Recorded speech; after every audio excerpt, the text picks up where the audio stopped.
Yes, it's another case for that most famous of all manhunters, the detective whose ability at solving crime is unequaled in the history of detective fiction, Nick Carter, Master Detective. Tonight's curious adventure, a special Christmas story.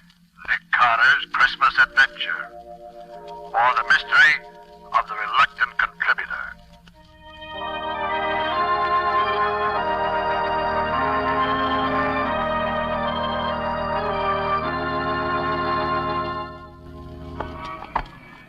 Well, Nick, we've been pretty lucky so far, haven't we? Yes, Guppy, we have. Which is another way of saying that folks are usually willing to contribute to your settlement house Christmas party every year, Nick. You know, Guppy, I was just thinking about this last name on our list. Yeah? Rasper. I don't know him personally. Do you? No, I don't, but somebody must have thought he was rich enough or interested enough in the work to make a substantial contribution. Oh, here's the... Hey, is this... Hey, Nick, what's that address again? 576 Milton Avenue. Yeah. Yes, that's right. And there's his name on the door plate. Well, let's take a look, Scubby. Well, gosh, this doesn't make sense, Nick. A guy with dough doesn't hide away in a place like this. Well, knock on the door anyhow.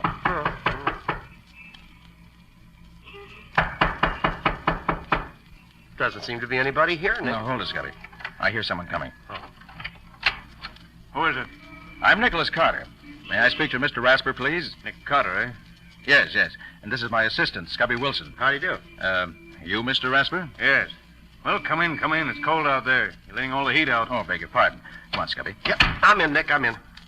Well, what was it you wanted? Well, Mr. Rasper, I've come to see if you would care to make a contribution to my Christmas party fund. I never make contributions. Oh, but you didn't let Nick finish, sir. The fund provides food and extra clothing for the needy and deserving The children. charity department's still working, isn't it? Well, of course, Mr. Rasper, but my object is to provide an inspiration for the young people who are underprivileged. People who haven't got any money are always trying to get it from those who have. Then you aren't interested in seeing that the children of the Lincoln Hall district are helped to a little happiness on Christmas Day? No, I'm not. Christmas is old-fashioned. I don't believe in it. It's a waste of money and time. Good day. Oh, well, Mr. Rasper, it's always been a lot of fun for me personally, and I must say that I've always felt better for celebrating it. And I'm inclined to agree with Scubby, Mr. Rasper. Christmas has always been a bright spot in my life, and I feel sure that if you knew the good it has done throughout the world, it'd make you change your mind. Rubbish. Well, in any case, a Merry Christmas to you. Good day to you. Merry Christmas, indeed. It's a lot of nonsense. Come on, Nick, let's get back to civilization. You know, Scubby, that man's wealthy, no doubt about that. And yet he's soured on Christmas and everything it stands for. You said a mouthful, Nick. You know, Scubby, there must be a reason why he thinks that way. And I'd like to find out what it is. Yeah, but you haven't anything to work on, Nick. Oh, no, Scubby, I haven't, not yet. But look here. I can finish up whatever has to be done this afternoon. Suppose you hop down to the newspaper office and go through the files there. There might just be something we could learn about Rasper that way. Okay, Nick, I'll be glad to. Then I'll have Riley check through the files at headquarters.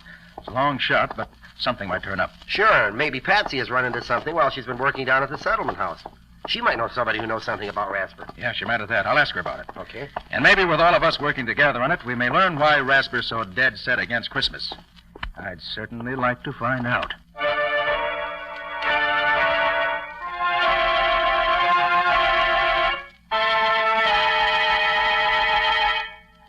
Hello, is that you, Nick? Riley talking.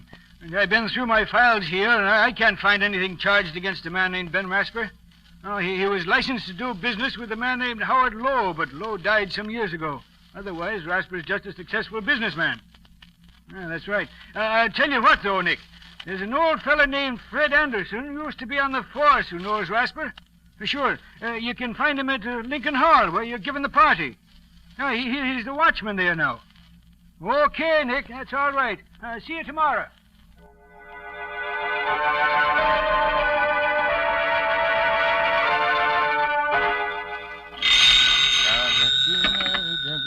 Hello. Oh, yes, Scubby? Oh, you did, huh? Sports remoter, huh? Well. What was that name again? Chris Baum. Why, yes, I recall. Oh, no, I'll be there in about an hour, so I want to call Patsy first. Right. And thanks, Scubby. Bye. Jingle bells, jingle all the way. Oh, what fun it is to ride in a horse open sleigh. Jingle bells, jingle all the way. Oh, what... Hey, Patsy. How's everything, huh? Oh, fine. I'm coming down to the hall. Is there anything you want me to bring along? Uh-huh. Why, sure, I can do that. But will that be enough, though? Okay. Yeah, Scubby just called. Oh, he found out something about Rasper. What? You did, too? How old is he? Named Jimmy, huh? And he's coming to our party? Oh, fine, Patsy. Okay, I'll see you in a little while. Bye.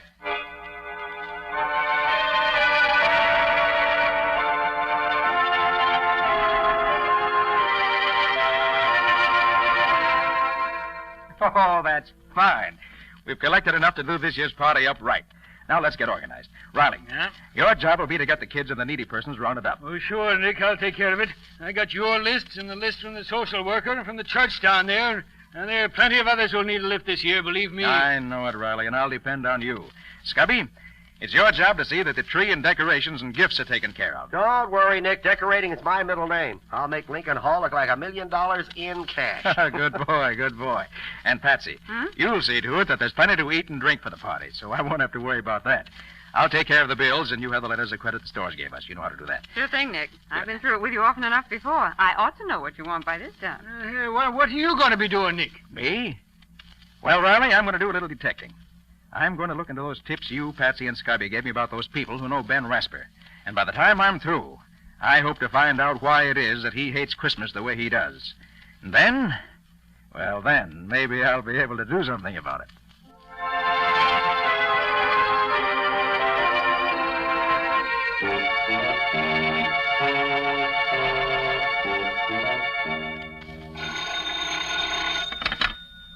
Hello? Yes, this is Rasper talking. Yes? I sent you the bill, didn't I? Well, what if it is due on the 27th? No, just because it's a holiday is no reason for a bill to be unpaid. Goodbye.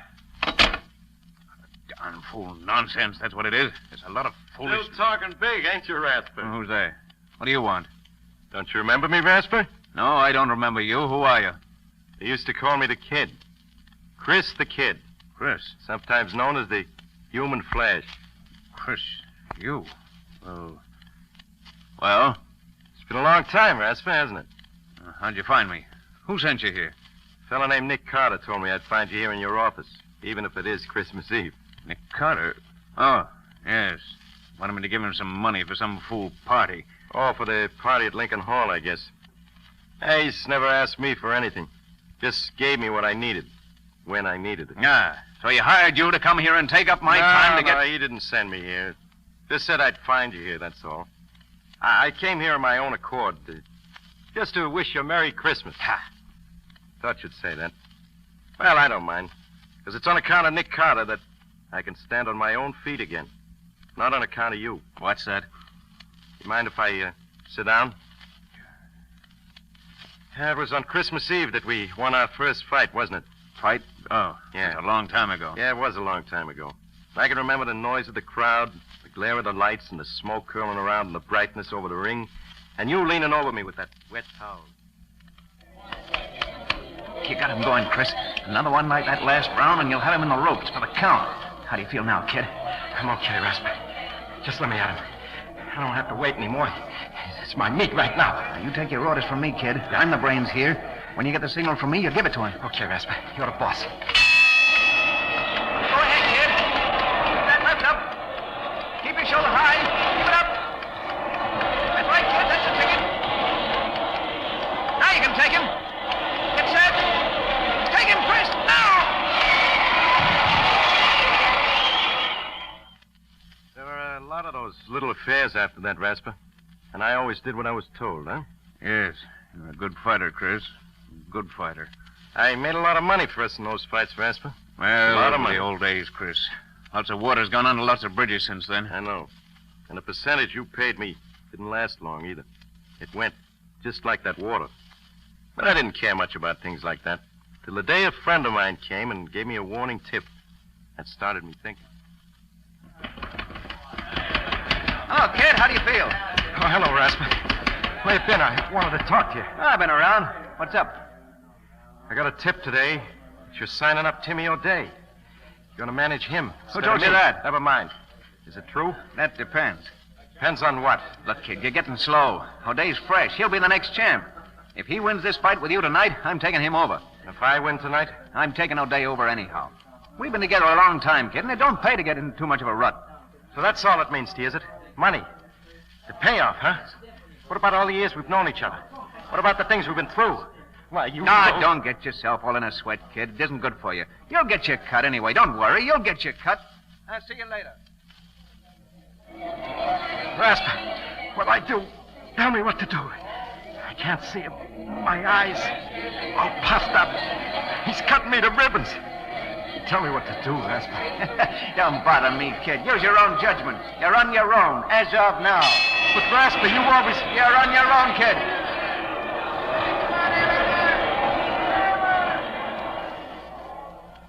I can still see you sitting there in the ring corner, laughing at me. But that was the last thing I saw for a long time. O'Day saw to that. You must have coached him pretty thorough about my style. And then you really cashed in. Well, I haven't got much myself, but I'm still able to wish you a Merry Christmas, Rasper. Although I don't think you'll ever have one. Chris, I got some things to do, Rasper. Carter asked me to pick up some things for the party at Lincoln Hall tomorrow. We always have a swell time at Carter's Christmas parties. Too bad you can't enjoy anything like that anymore. Well, as I said before, Rasper, Merry Christmas.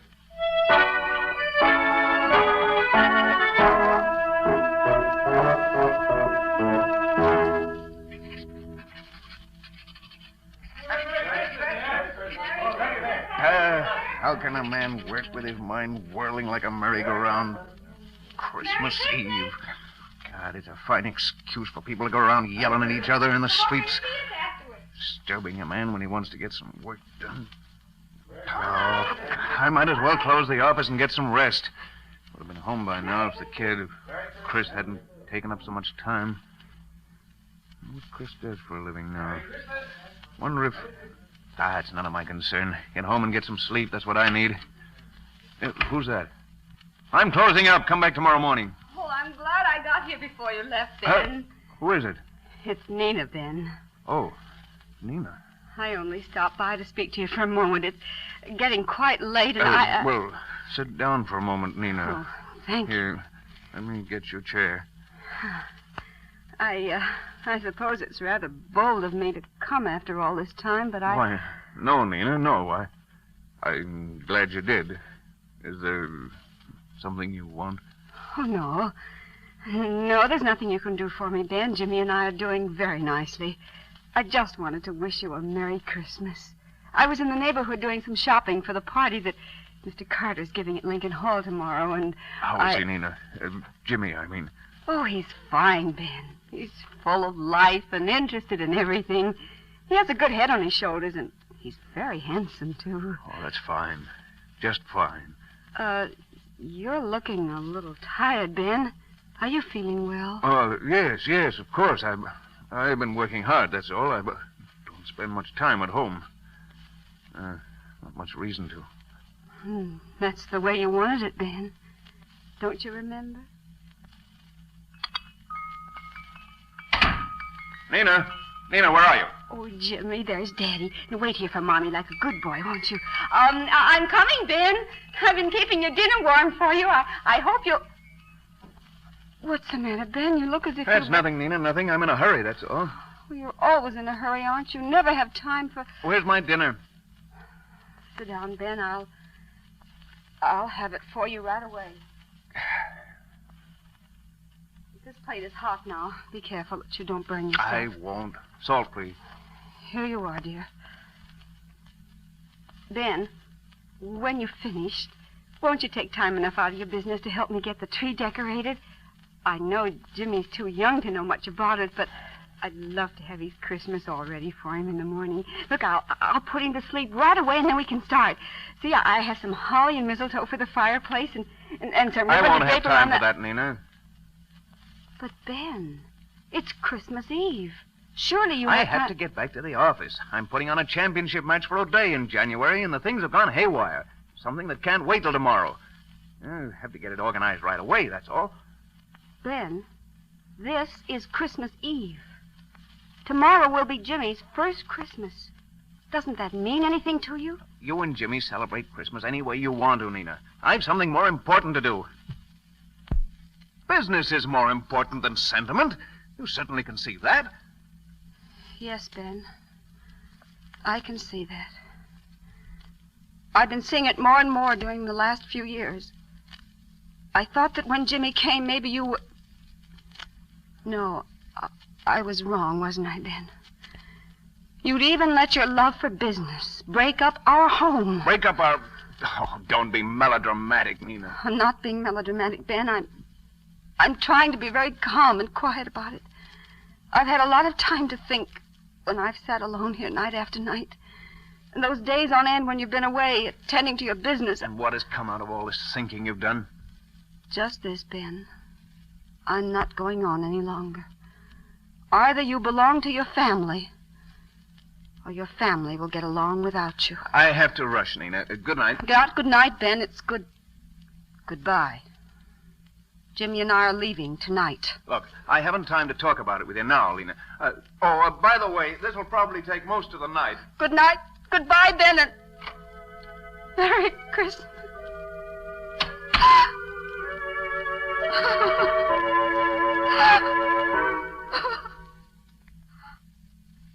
I never had much of a chance to make it up to you, Nina. You've had all the chance you wanted, Ben. But, Nina, I just dropped by to say hello and to give you a wish for happiness during the holidays. It's hard not to share with you the joy I have with Jimmy. I wish you could see his eyes dance at Mr. Carter's Christmas parties. Unfortunately, on what little I make, we can't very well afford to have our Christmas at home, but somehow we don't miss it. Everybody has such a grand time at Mr. Carter's party, and Jimmy does enjoy every minute that he's there. Goodness, I'll have to be on my way. Jimmy's waiting for me, and I have to make one more stop for Mr. Carter. Good night, Ben, and Merry Christmas.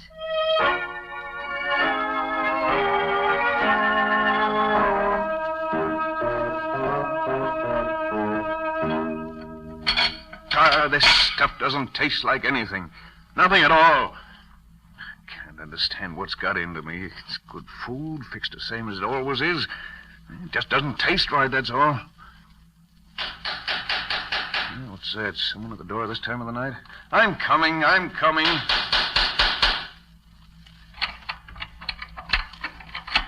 Hello, Ben. It's Fred Anderson. Glad I found you at home. I'm always at home this time of night. Yes, I suppose you are, Ben. Can I come in? Of course. I brought your package, Ben. Nick Carter sent me around with it. Said you'd probably be here alone tomorrow, and he'd like you to have it. Carter? What's Carter sending me? You might open it and see, Ben. I'm no mind reader. Can't see any reason why Carter'd want to... Bottle of port wine. Let's see the card. Merry Christmas from Nick Carter. What say I, dear? You know anything about this, Fred? No, but Nick Carter's a funny duck. Does lots of things people don't expect him to. Why, I don't even know the man. Only saw him once, and that... You want a glass of this wine, Fred? Don't mind if I do, Ben. Seeing as it's Christmas Eve, I don't mind at all. There's some glasses here somewhere. Say, how do you open this thing? Here, I'll do it for you, Ben. There. That does it. Well, go ahead, you open it. Yes? Oh, yes, all right. Well, ain't you drinking with me, Ben? Huh? Oh. Yes, I will. That's the ticket. Well, here's Merry Christmas for you, Ben. Yes, Merry Christmas. Well, how have you been keeping yourself, Fred? Oh, I've been sort of working around Lincoln Hall since I was retired from the force. I see. You know, while I was coming here tonight, I was thinking about those old days when I walked a beat. Funny, most folks call them the good old days, but I don't. You did all right in those times, didn't you? Oh, sure, I got along. I was just thinking about the different attitudes folks have nowadays toward being given a hand.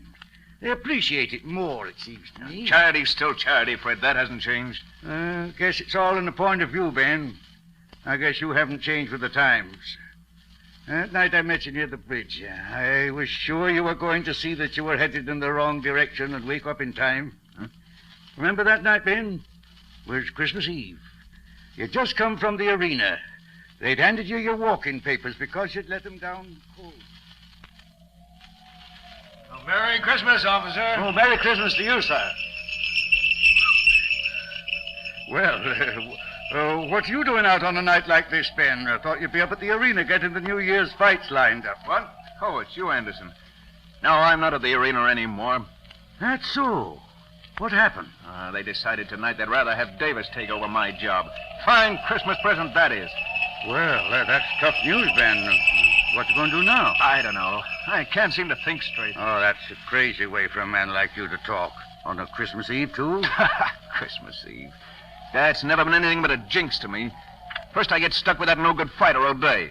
Then Nina leaves me and takes my son with her. And now the arena throws me out. Well, maybe you better stop and find out what it is you're doing wrong, Ben. Maybe you're the one that's to blame, not Christmas Eve. They all take advantage of me. I made all the money I could for them, but I'm not going to do it anymore. Take it easy, Ben. Take it easy. You better go home and think it over. I have thought it over, Fred, and I know what the answer is. I'm going to make money for myself and nobody else. I'll show these people. I'll make so much money they'll come crawling to me on their knees. I won't have to ask for anybody's sympathy. You don't pay to think like that, Ben. You'll regret it. Now, look. I know that Bill Boynton, who runs the shoe store down on Elm Street, is looking for a man to buy in with him. Why don't Me you... work in a shoe store? Not in your life, Fred. I'm going after the big money. Big money. That's the only thing people understand, and I'm going to get it. Well, now you got it, Ben. You're one of the richest men in town. And what's it got you? Why, I don't know. Ben, it's too bad you don't get around and see what nice people there are in the world. People like this Carter fella, for instance. Does a man good to know people like him. Makes you feel there really is a Santa Claus, to see him bring the smiles to the kids' faces at those parties he gives down at Lincoln Hall. Well, I'll be getting back there now, Ben. I've got a big day tomorrow. I'm not as young as I used to be. Well, Merry Christmas to you, Ben. I'll tell Nina I saw you. She'll be at the party tomorrow with young Jimmy. Good night, Ben.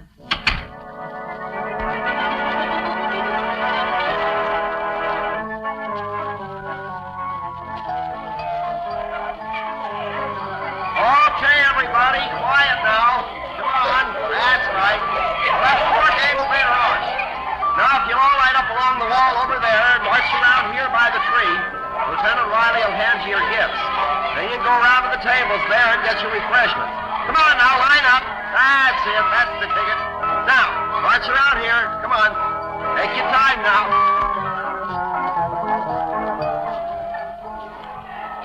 Well, Patsy, how's it going? Oh, Nick, it's wonderful. They're having a grand time. Oh, that's fine, Patsy.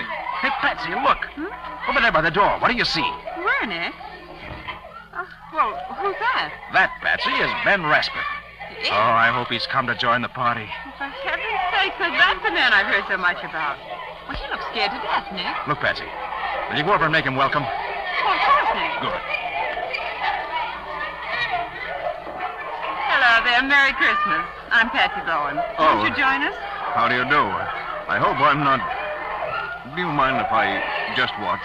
Oh, of course not. Come right in. I wanted to thank Mr. Carter for the gift he sent, and I... Nick's right over there near the tree. Come along. Children seem to be enjoying themselves, don't they? They certainly do. There's Lieutenant Riley handing out the gifts there. And Scotty Wilson with him, standing next to Mr. Carter. Yes, I met Mr. Wilson. Just look at Lieutenant Riley. He's having as much fun as the children. So I see. Oh, there's a nice-looking boy there, Miss... what's his name? Where? That one over there. Oh, that's Jimmy. He's a nice boy. His mother was a big help to me in getting the refreshments ready. There she is over there on the far side of the hall with the table, see? Oh, yes. Her son. Yes. Yes, Nick? I see. Oh, Nick, we have a new guest. Oh, hello there, Mr. Rasper. Merry Christmas. I'm glad you could join us. Thank you, Mr. Carter. I came to express my appreciation for the gift you sent me. I hardly know how to... Make nothing of it, Mr. Rasper. Your being here is thanks enough for me. Mr. Carter, that little boy coming along the line there, Jimmy, I think his name is. Do you think I might give him...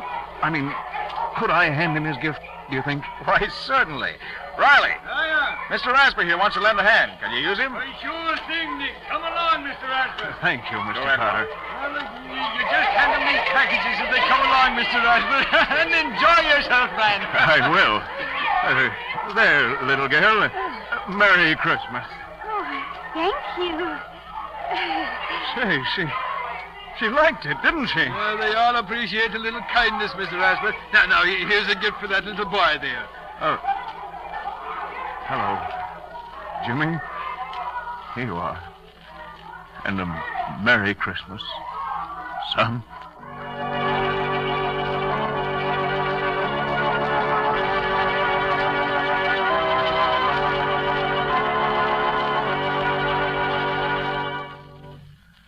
Oh, well, that was the day for you. Gosh, I haven't had so much fun since last year. You played those games harder than any two kids in the bunch, Scubby. Yeah, and lost practically every time. No kidding. Well, you really have to be in condition to keep up with these kids. Boy, they're wonders. Hey, where do they get all that energy? That will be one of the world's great mysteries forever, Scubby. Nick, what are you thinking so hard about?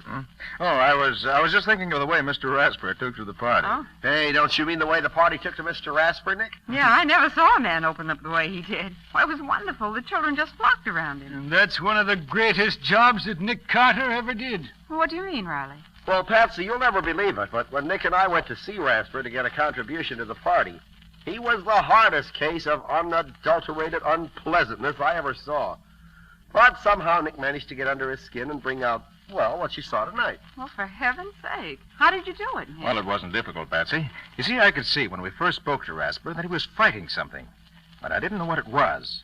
But from what Riley, Scubby, and you told me, I found that 3 different times Christmas Eve had brought him bad luck. First, the fighter O'Day. Then Mrs. Rasper had left Rasper on a Christmas Eve, taking his son Jimmy with her. And third, he'd lost his promoter's connection at the arena, also on Christmas Eve. Well, the whole thing added up. Rasper associated Christmas Eve with a list of unfortunate incidents and fought anything that suggested the holidays to him. He made a lot of money, but it never brought him happiness. The big thing for me was to make him realize that people and Christmas meant good and not evil. And from what I saw this afternoon, the Rasper family and the whole neighborhood, for that matter, is going to benefit by his awakening to that realization. Oh, Nick, that's wonderful. You deserve a kiss for that. Oh, thanks, Betsy. I'm glad you feel that way, too. You know, I'm happier this evening because of Mr. Rasper than I would be if I'd solved 20 murders. He's made this a really Merry Christmas for all of us.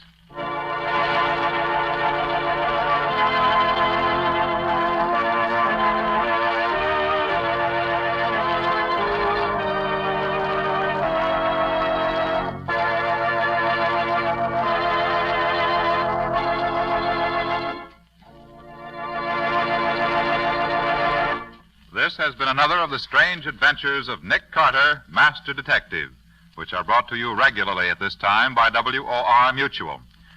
So long, everybody. So long. So long, both of you. In the strange adventure you have just heard, Nick Carter was impersonated by Lon Clark, Patsy by Helen Choate, and Scubby by John Kane. The story was written for Nick Carter by Humphrey Davis. Original music was played by Lou White. The entire production was under the direction of Jock McGregor.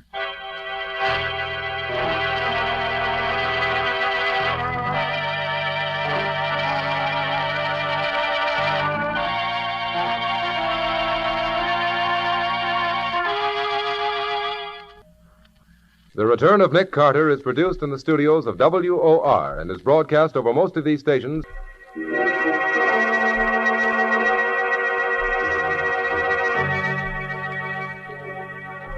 This is Mutual.